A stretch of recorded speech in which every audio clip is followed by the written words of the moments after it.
Are you a prisoner to your emotions? Let's discuss this. Emotional intelligence, even better than that, emotional competency is one of the most profound things you can develop as a human being, and you do need to develop it. It doesn't happen by itself. So the skill sets you learn here, the whispering state, the learning state, correct presence practice, in these frameworks, in these courses, in the coaching, gives you mastery over your emotions, which are different to your feelings. I'm Jason Hopkinson for StudentSuccessTutor.com. So let's discuss emotional intelligence. What is that? It's like your IQ, your intellectual quotient, intellectual intelligence, but the emotional variety in terms of how you function when emotions come up. So let's define feelings and emotions. Feelings are your natural states of being. Joy, peace, happiness, love, contentment, peacefulness, equanimity, and all those sorts of words, right? These are the natural states of being that you have that are actually always there in one form or another, regardless of what emotion, energy emotion, is running over the top. So how do you access your feelings and deal with your emotions, and what are they? Really, really critical, because once you master these, once you learn how to hold this, you can have these feelings happening at the same time, concurrently, i.e. they are running parallel, but your feelings will bathe your emotions so you can be functional at home, intense relationships, difficult situations, everything. And it does take, as I say here with the 4 overview ingredients, or the ingredients to success, it takes your desire, what do you want, what you're doing about it, the structures of your presence practice, your whispering state, your learning state, plus all of those things that are in the 9-pillar framework. And then you'll start to get the evidence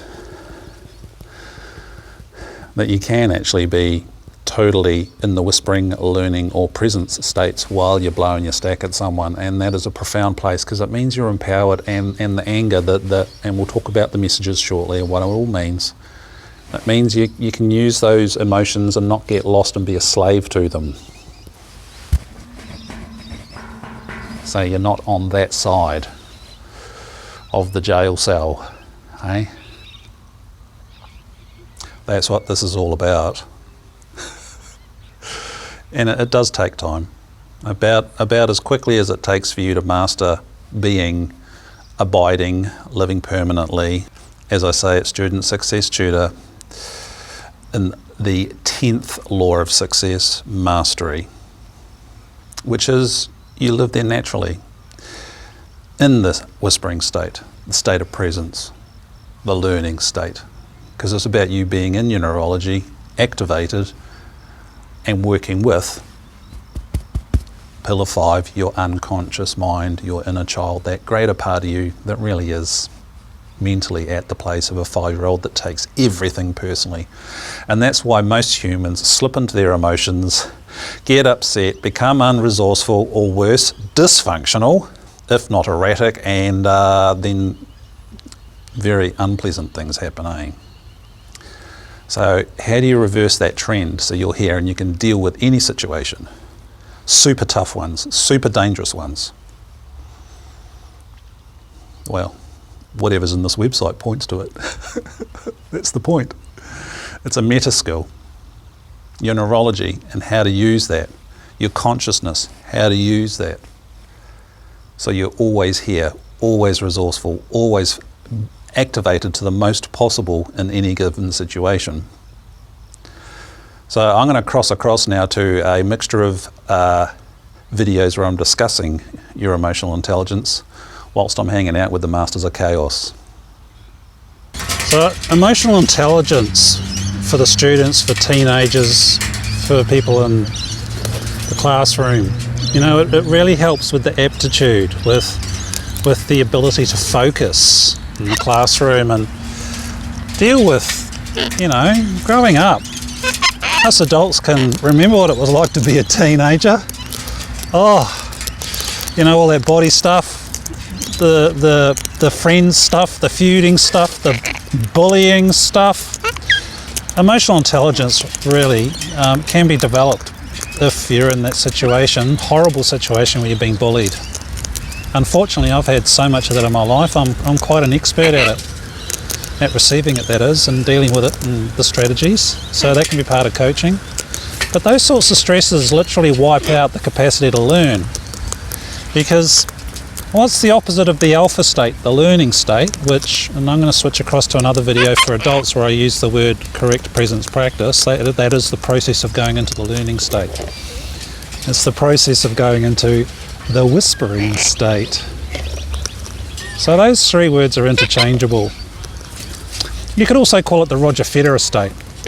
That's where he goes when he plays tennis. I like Roger, he's all through the website. You're keen?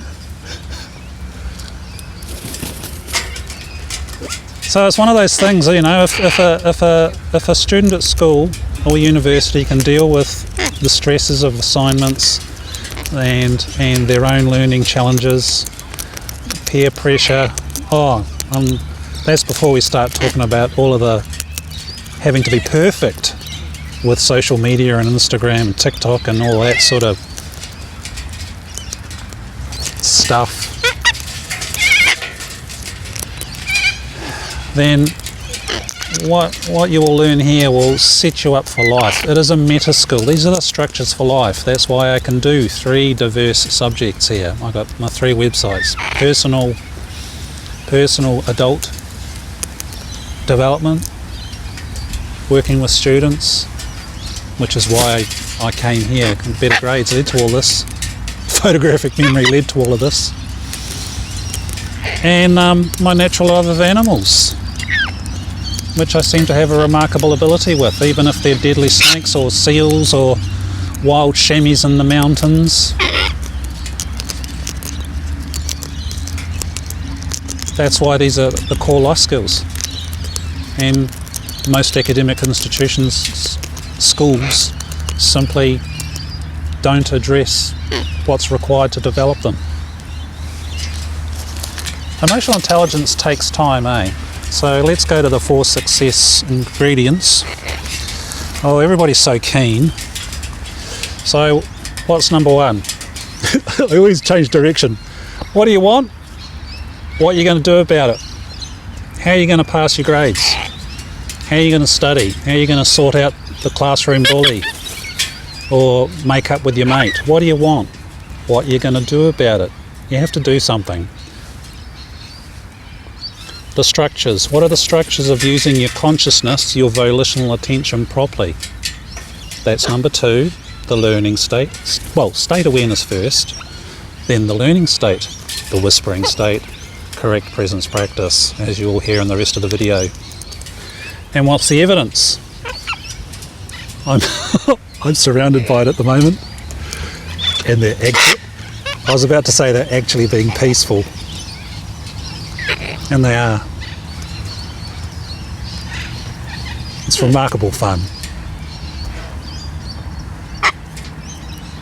With the volitional attention, concentration span, not this TikTok sub 1 minute nonsense.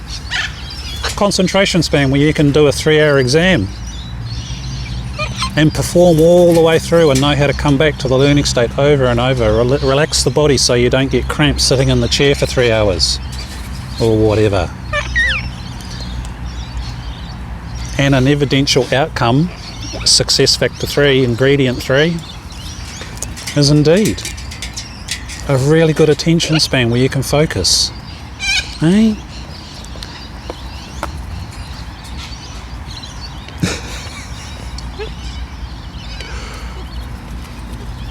So then when emotions do arise, Like, setting up to do all this takes so much time and effort, and when the birds are misbehaving, the frustration. See, I've got a disruptor coming up the tripod. It takes practice, practice and practice. Hence the importance of failure, which is another video and another page here. So I'm going to flick across to the other one because that video is pretty cool. Emotions. What are they? Emotions. Emotion. So in this website teaching, I define emotions as emotions are a message from your unconscious mind about something. So emotions are those things that humans don't really like. And there's a few myths about that. So I'll start with feelings and we'll define that, then I'll move on to emotions, emotional intelligence. So feelings, these are soul states in terms of the teaching here. You know, the obvious one, love, happiness, joy, peace, contentment, those sorts of natural states when you're, you know, the sort of states you'd experience when you're sitting on a nice tropical beach or when you're with people that you love and you're feeling good. Is feeling good a feeling? Feeling good. Well, I guess it's a mixture of feelings because good is a bit vague. And they are there underneath everything else all the time. And as you get good at your correct presence practice and entering that place where you are present, you will notice those feeling states are there, regardless of whatever else is going on. Hello. I love the word agape. That means unconditional love, unconditional acceptance. So there's no mind judgments, there's no labeling. That is true unconditional love, where you accept everything it is, be it extreme pain, your leg being cut off, or as I did a couple of months ago, tried to cut my thumb pad off. Hello, darling. Right. So those are there under everything else. So if you're not feeling good right now, you've probably got an emotion running. It's something you want to get rid of. So emotions, there's 5 or 6 main classifications of emotions, and then all the others fit into that. So let's define those, if I can remember them. Anger. The fiery one. Now this includes rage, frustration, being miffed, being annoyed. All those subvariants are part of the anger family.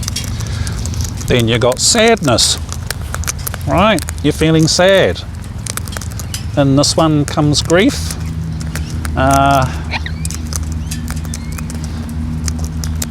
Fear.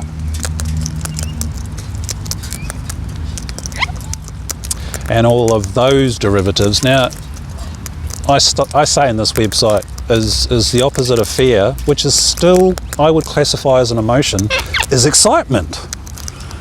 You're excited about the fact that whatever you're about to do is naughty or life-threatening. Right? So that's actually an emotion, not a feeling. Excitement is not an at-rest state. It's feeling state. So I've got to do this downhill section on my mountain bike carefully, or I'm going to come a cropper and break some bones. Okay, so fear, anxiety. That actually fits in the fear family. Fear is future-paced fear. Is anxiety. So you're scared about doing something because you're feeling anxious because your mind, your emotions, your system is kind of, oh dear, this is going to be potentially a bad outcome.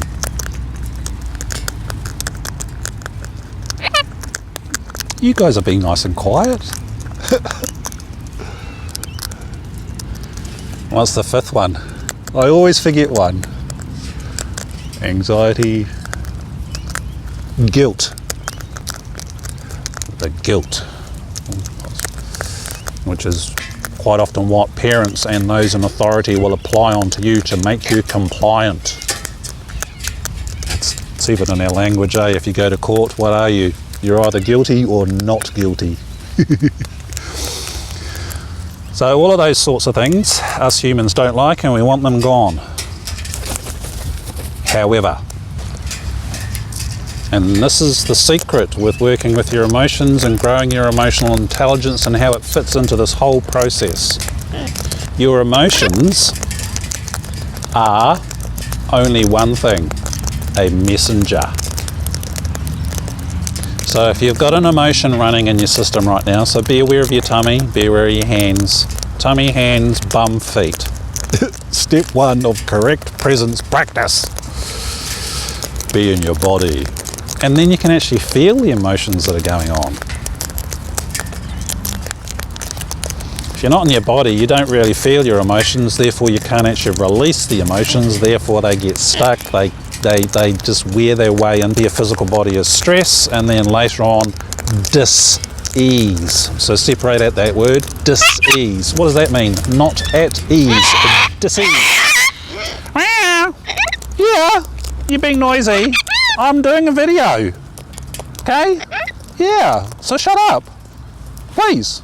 There you go. So being aware of your belly button, feeling your backside, your hands. Notice if you're in peripheral vision or if you're zoomed in, super focused. Relax your vision and notice what's going on outside of the screen that you're watching this with. Unless you're going for a walk down the road and you're just listening to the audio. In which case, soften your vision and notice everything that's going on around you. Now back to your tummy. Yeah. So as you breathe, no need to change anything. Feel your tummy. There are your legs. And your feet. Get in there. Hello, body. Notice the rising and falling.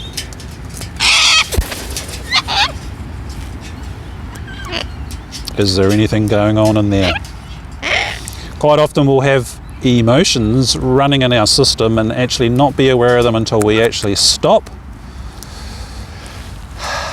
and do some sort of bodily presence entry process.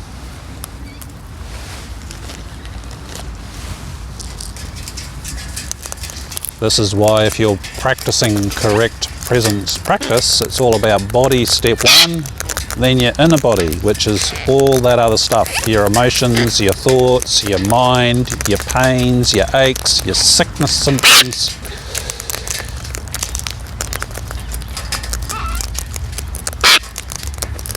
Back to your tummy. Is there anything going on in there? Can you label it? So you can then be aware of them and start getting the message. So one of the favourite ones out there is anger. What's the message of anger? What did your head say? Anger is the energy, solar plexus and liver, i.e. you're being livid, is something needs to change, and it needs to change now.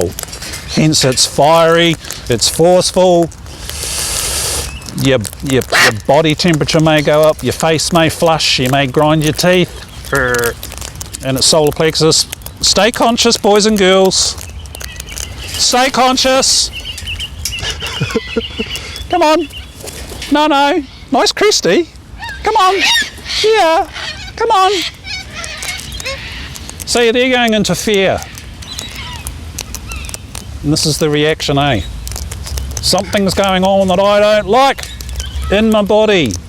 That's what you say in your head. In my body. Hands, bum, feet, tummy.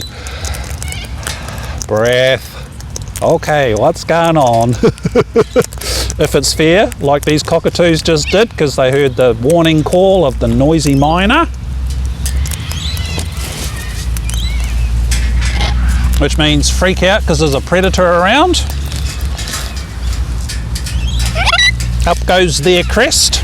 For us, it might be, you know, gritting the teeth, doing the fist clench, i.e. fighting, fight, flight.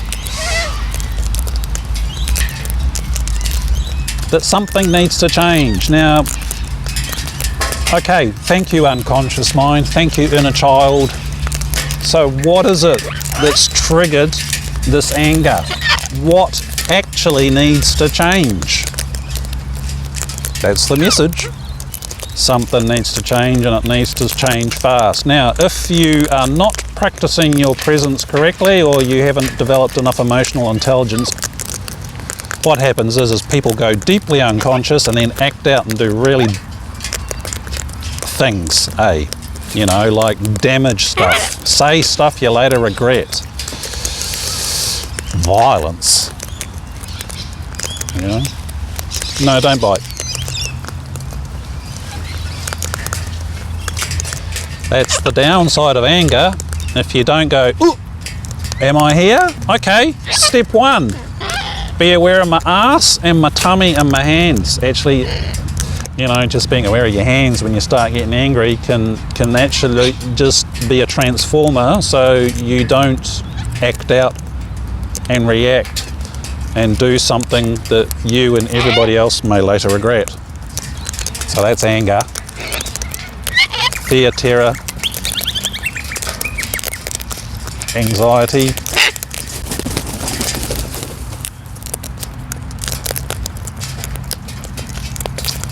Do the same.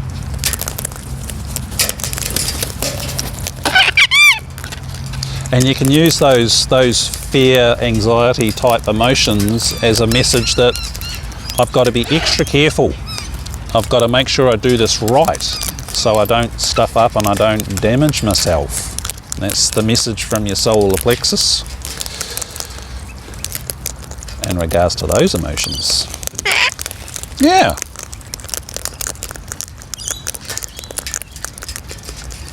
Sadness, grief and all those, yeah, it's really good if you can allow yourself to feel them, and if you're in an appropriate setting, yeah, let the tears out, let them move through. You know, that's to do with loss. Something's vanished that you're not ready to let go of yet, or you've enjoyed the company of. Be it something internal, something that didn't happen, an expectation that wasn't met. But the question is when they come up, what's the message?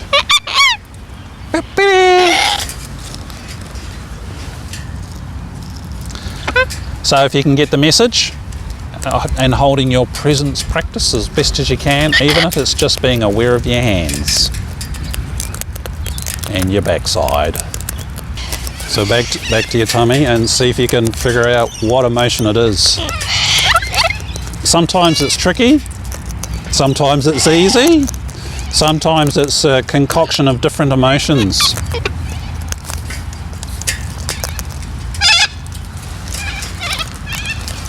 If you can get into your pelvis, then you're under your emotions. That way you can feel them and not be so, well, you are associated. That's the whole point to being correctly present, is you are associated, but you're not sort of centralized within the emotions, because you are something bigger. Your presence and your inner body encapsulates your emotions. So if you can be physically aware of your lower torso, your backside, then you're under them.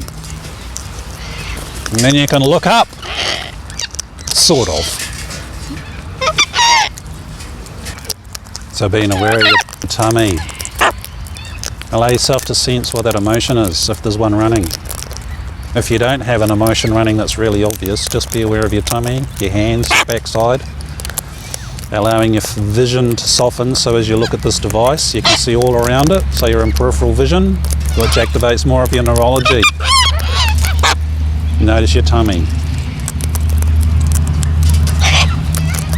Notice your tummy. And what emotions are running around? What's your tummy doing? Is it tight? Is it excited?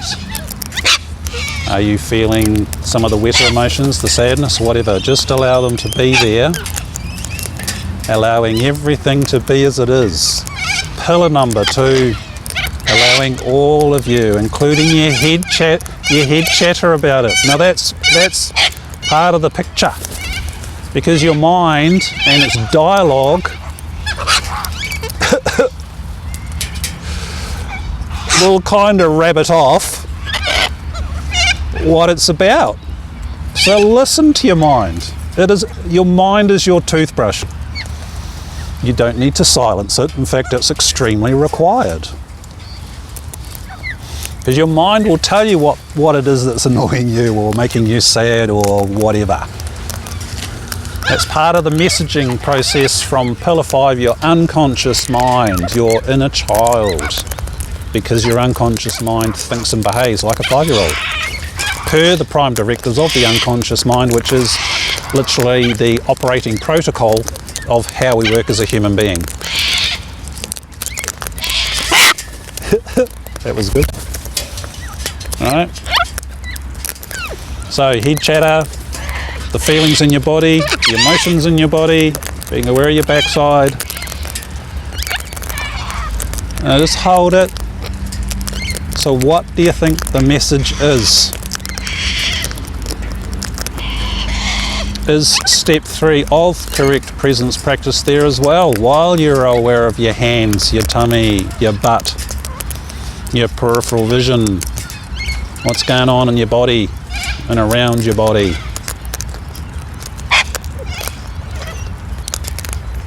And just allow it to be there. You will get good at holding emotions.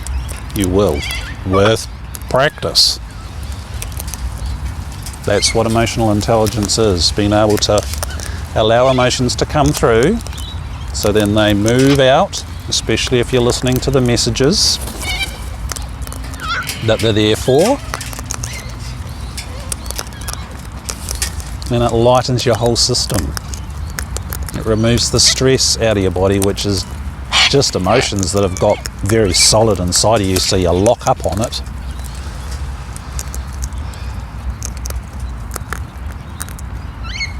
Tummy, backside.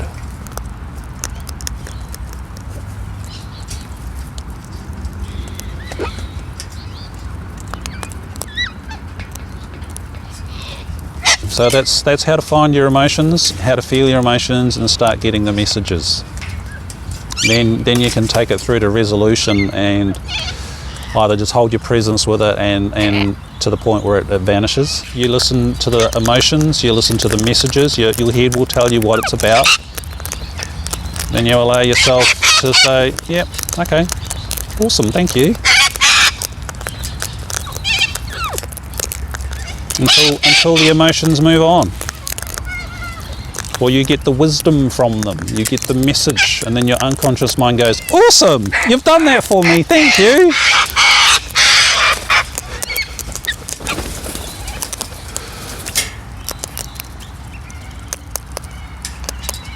It takes practice. In terms of the 4-ingredient overview, what do you want? What are you going to do about it? Well, if you want to feel good all the time, come on, stay here, stay here. See, he's in fear right now. Everybody's freaked out and gone. And so is he.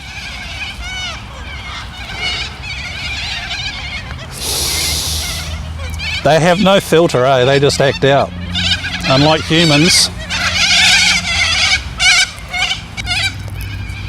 But feeling it's really important, even if you can't sit down and work on it. Say, you're at your job or whatever. You can't sit down and process your stuff for half an hour in a quiet room, can you? No. So be aware of it. Hold your presence as best as you can, or just be aware of your hands even.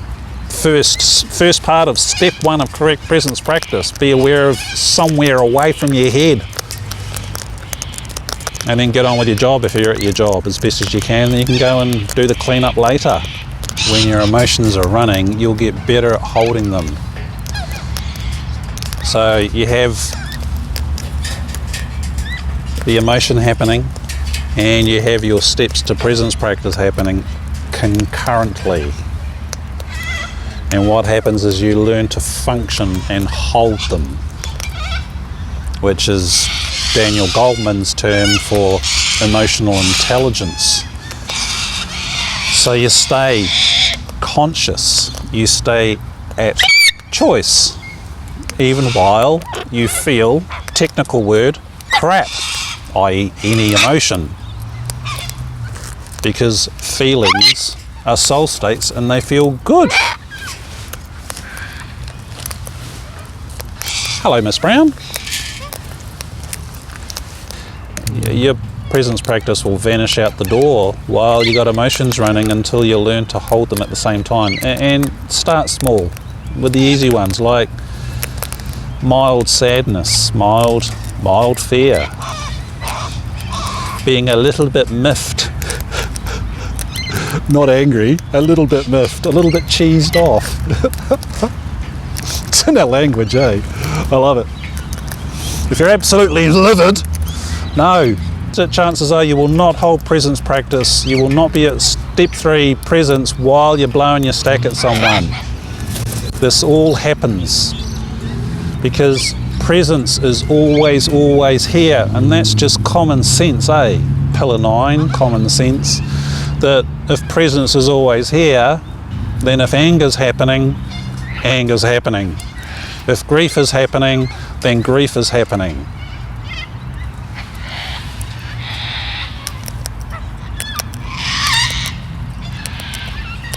How's your backside? How's your tummy?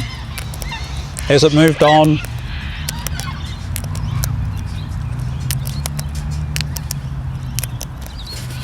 Has any sort of an annoyance arisen because of all of the noisy birds? Yep, it's breeding season, so they're all a little bit crazy. Backside, tummy. So as you listen to the messages of the emotions, then they will move through. Now, again, allowing everything to be as it is, some things will take longer to shift than other things for numerous reasons. Stuff like trauma, of course, is locked into cells, possibly locked into DNA, locked into your heart brain, your brain stem, your amygdala system, your organs. So they may take quite a while to shift and they'll come through in cycles. It's not I'll just hold presence for 5 seconds and everything's going to vanish.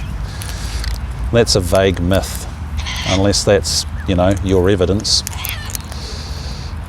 And if it is, excellent. Send me an email or call me and tell me how you did it. So cycle through your 4 steps to correct presence as best as you can, as frequently as you can when the emotions are running. Get the message.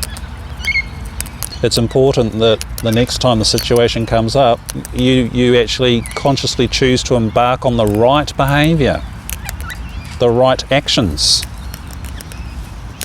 whatever it is that caused it. That's how you're proving to your unconscious mind, hey, I can handle this. Awesome. That's why I suggest the success journal.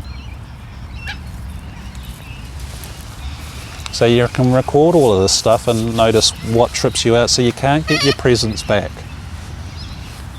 If you're fairly fresh on this path, you won't be able to hold presence very well at all. And it's good to write that down so you know where you're at. No lying to yourself. Law 0, self-honesty, self-responsibility.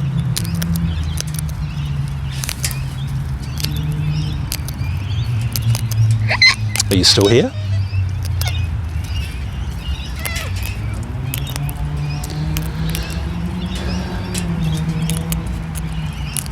So your emotions are the messenger of your most loved 5-year-old brother, sister, person, thing that is you, your unconscious mind, and that's how it talks to you with its emotions.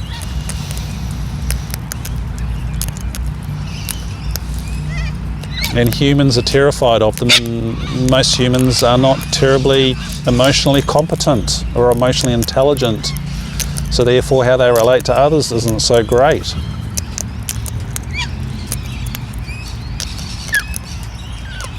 It's a real evidential outcome in terms of how you handle your emotions and how you hold them with your presence, because you go through what Carl Jung describes as the individuation process, i.e. you will master your emotions. You'll still have them, because you're a human, and that's how your unconscious mind talks to you. It's real grist for the mill, being a human being is emotional intelligence and growing that and being okay with them. Because you can scream and yell and still be present at the same time.